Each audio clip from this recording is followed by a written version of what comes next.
Hi hello ಕಂದಮ್ಮ. ಹೇಗಿದೆ ನಿಮ್ಮ ಮಾನಸಿಕ ಹಾಗೂ ದೈಹಿಕ ಆರೋಗ್ಯ? ಚೆನ್ನಾಗಿದೆ ಅಂತ ನಾನು ಭಾವಿಸ್ತೀನಿ. ಅದು ಹೇಗೆ ಇರಲಿ, ಖುಷಿಯಾಗಿರು ಅಂತ ಹೇಳ್ತಾ ಒಂದೊಳ್ಳೆ ವಿಷಯ ನಿಮ್ಮ ಜೊತೆ ಶೇರ್ ಮಾಡ್ತೀನಿ ನೋಡಿ. ಮೈ ಡಿಯರ್ಸ್, ನಾವು ಲೈಫಲ್ಲಿ ನಾವು ಅಂದ್ಕೊಳ್ತೀವಲ್ವ ಹಣ ಮಾತ್ರ ಇಂಪಾರ್ಟೆಂಟ್ ಅಂತ. ಆದರೆ ನಿಮ್ಗೆ ಅದಕ್ಕೂ ಇಂಪಾರ್ಟೆಂಟ್ ಇರೋ ಒಂದು ವಿಷಯ ಹೇಳ್ತೀನಿ. ನಾವು ಹಣನ ಹೇಗೆ ಹಿಂದೆ ಮುಂದೆ ಯೋಚನೆ ಮಾಡಿ ಎಷ್ಟು ಖರ್ಚು ಮಾಡಬೇಕು, ಹೇಗೆ ಖರ್ಚು ಮಾಡಬೇಕು, ಎಲ್ಲಿ ಖರ್ಚು ಮಾಡಬೇಕು ಅಂತೆಲ್ಲ ಯೋಚನೆ ಮಾಡ್ತೀವಲ್ವ ಹಣನ, ಹಾಗೆ ಕೂಡ ನಮ್ಮ ಸಮಯನ ಎಷ್ಟು ಖರ್ಚು ಮಾಡಬೇಕು, ಹೇಗೆ ಖರ್ಚು ಮಾಡಬೇಕು, ಯಾರಿಗೆ ಖರ್ಚು ಮಾಡಬೇಕು, ಎಲ್ಲಿ ಖರ್ಚು ಮಾಡಬೇಕು ಅನ್ನೋದು ಕೂಡ ತುಂಬಾ ಇಂಪಾರ್ಟೆಂಟ್ ಆಗುತ್ತೆ ಮೈ ಡಿಯರ್ಸ್. ಹೇಗೆ ಅಂದರೆ ನಮ್ಮ ಅಮೂಲ್ಯವಾದಂಥ ಸಮಯವನ್ನು ಅಂದರೆ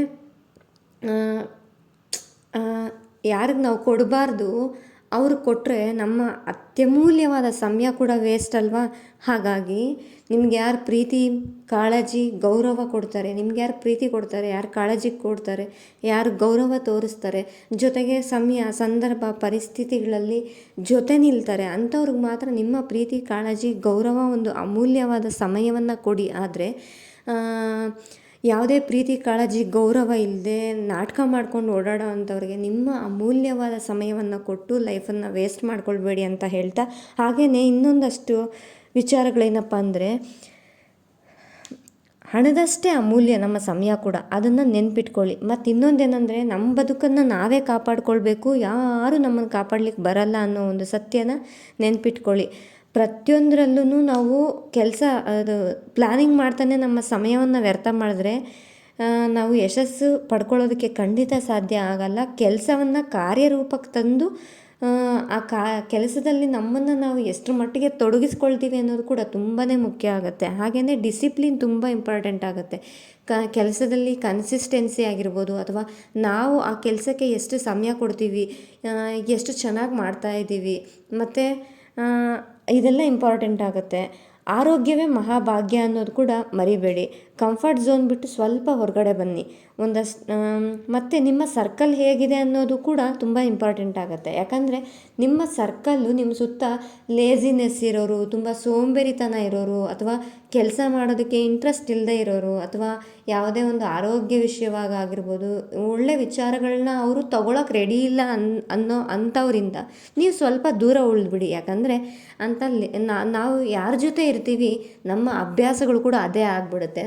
ಅವರಂತೆ ಸ್ವಲ್ಪ ಲೇಟಾದರೂ ನಾವು ಅವರಂತೆ ಆಗಿಬಿಡ್ತೀವಿ. ಹಾಗಾಗಿ ನಾವು ಅವರಂತೆ ಆಗೋದು ಬೇಡ ಅಂದರೆ ಅಂಥವರಿಂದ ನಾವು ದೂರ ಇರಬೇಕಾಗತ್ತೆ ಅಷ್ಟೇ. ನಮ್ಮ ಸುತ್ತ ಇರೋರು ಬೆಳವಣಿಗೆ ಬಗ್ಗೆ ಯೋಚಿಸಬೇಕು. ಮತ್ತು ಆಗ ನಾವು ಅವ್ರ ಜೊತೆ ಇದ್ದರೂ ಕೂಡ ಅವರಂತೆ ನಾವು ಆಗ್ತೀವಿ. ಹೇಗಂದರೆ, ಈಗ ಒಳ್ಳೊಳ್ಳೆ ವ್ಯಕ್ತಿಗಳ ಜೊತೆ, ರಿಸೋರ್ಸ್ ಪರ್ಸನ್ಸ್ ಜೊತೆ ಅವರು ವಿಡಿಯೋಸ್ ನೋಡೋದಿರ್ಬೋದು, ಅಥವಾ ವಿಡಿಯೋಸ್ ಕೇಳೋದಿರಬಹುದು, ಒಳ್ಳೆ ಜನರ ಜೊತೆ ನಾವಿದ್ದಾಗ ಅವರಂತ ನಾವಾಗಬೇಕಪ್ಪ ಅಂತ ಸಹಜವಾಗಿ ಮನಸ್ಸಲ್ಲೊಂದು ಫೀಲ್ ಬಂದೇ ಬರುತ್ತೆ ಅಲ್ವಾ. ಹಾಗೆಯೇ ನಾವು ಯಾರ ಜೊತೆ ಇರ್ತೀವಿ ಆ ಥರ ನಮ್ಮ ಲೈಫ್ ಆಗುತ್ತೆ. ಹಾಗಾಗಿ ಸಾಕಷ್ಟು ಪಾಸಿಟಿವ್ ವ್ಯಕ್ತಿಗಳ ಜೊತೆ ಇರಿ ಅಂತ ಹೇಳ್ತಾ, ಮೈ ಡಿಯರ್ಸ್, ಮತ್ತೊಂದೇನಪ್ಪ ಅಂದರೆ, ಮೌನ ಅನ್ನೋದು ಒಂದು ಅದ್ಭುತವಾದಂಥ ಶಕ್ತಿ. ನಿಮ್ಮ ಆಸೆ ಏನಿದೆ, ನಿಮ್ಮ ಕನಸೇನಿದೆ, ನಿಮ್ಮ ಗುರಿ ಏನಿದೆ, ಅದನ್ನು ಎಲ್ಲರ ಹತ್ರ ಹೇಳ್ಕೊಂಡು ಬರಬೇಡಿ. ಯಾಕಂದರೆ ಅದು ಸಾಧ್ಯ ಆಗದೆ ಹೋದರೆ ಆಡ್ಕೊಂಡು ನಗ್ತಾರೆ. ಸಾಧ್ಯ ಆದರೆ ಆದರೆ ಓಕೆ, ಆಗಲಿಲ್ಲ ಅಂದರೆ ಆಡ್ಕೊಂಡು ನಗ್ತಾರೆ.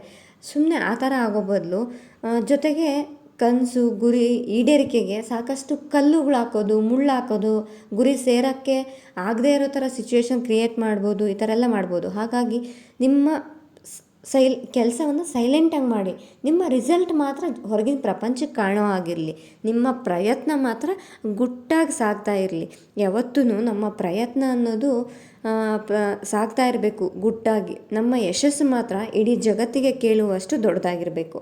ಹಾಗಾಗಿ ಕಲಿಕೆ ಅನ್ನೋದು ನಿರಂತರ. ನಾವು ಯಾವಾಗ ಕಲಿಕೆಯನ್ನು ನಿಲ್ಲಿಸ್ತೀವಿ, ಅಲ್ಲಿಗೆ ನಮ್ಮ ಬೆಳವಣಿಗೆ ಕೂಡ ನಿಂತೋಗುತ್ತೆ ಮೈ ಡಿಯರ್ಸ್. ಹಾಗಾಗಿ ಕಲಿತಾನೇ ಇರೋಣ. ಈ ಜೀವನ ಅನ್ನೋದು, ಜೀವನದಲ್ಲಿ ಹುಟ್ಟಿನಿಂದ ಸಾವಿನವರೆಗೂ ಕಲಿಯೋದಿರುತ್ತೆ ಅಂತ ನಮ್ಮ ಸಾಕಷ್ಟು ಜನ ಹಿರಿಯರು ಹೇಳೋದು ಕೇಳಿರ್ತೀವಿ, ನೋಡಿರ್ತೀವಿ ಅಲ್ವಾ. ಹಾಗಾಗಿ ಕಲಿಕೆ ಅನ್ನೋದು ನಿರಂತರ. ಮೈ ಡಿಯರ್ಸ್, ಟೋಟಲಿ ನಾನು ಇಲ್ಲೇನು ಹೇಳಕ್ಕೆ ಬಂದೆ ಅಂದರೆ, ಲೈಫಲ್ಲಿ ನಾವೇನೆಲ್ಲ ಟಿಪ್ಸ್ ಅಳವಡಿಸ್ಕೊಂಡ್ರೆ ನಮ್ಮ ಲೈಫ್ ಬ್ಯೂಟಿಫುಲ್ ಆಗುತ್ತೆ ಅಂತ ಹೇಳಕ್ಕೆ ಬಂದೆ.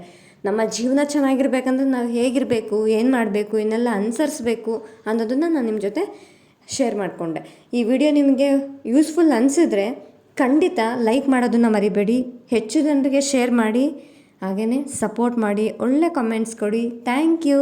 ಶುಭರಾತ್ರಿ.